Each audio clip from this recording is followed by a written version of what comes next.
Maloko a mmalwanyana fela a dira boipilaetso kwa ntle ga dikantoro tsa setheo sa dipalangwa tsa melelwane.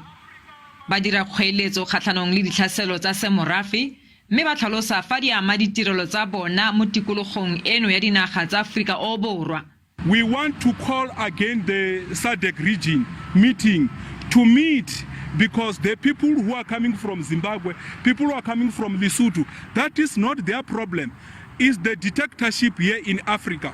African leadership, they collapse Africa.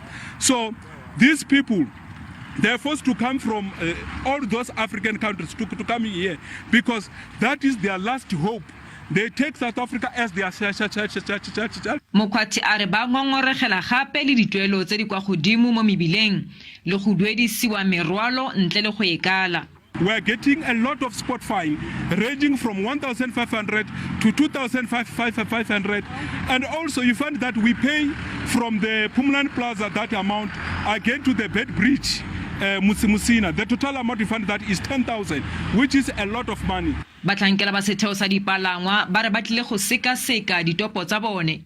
Amogetse di demand tsa bona, memorandum wa bona, re tlo nna mo fatshe as a company, cross border road transport agency re di lebelle, and then re tlo ba bitsa gape re bua re nna mo fatshe le bona re kgone go bua ka tsona gore re di rarolla yang. Go le jalo mokgatlho ono o ikwetse kwa go tona dipalangwa go leba gape mokgwa wa go ikadisetsa di-permit ka tiriso ya online. Mulimone, SABC News, Pretoria.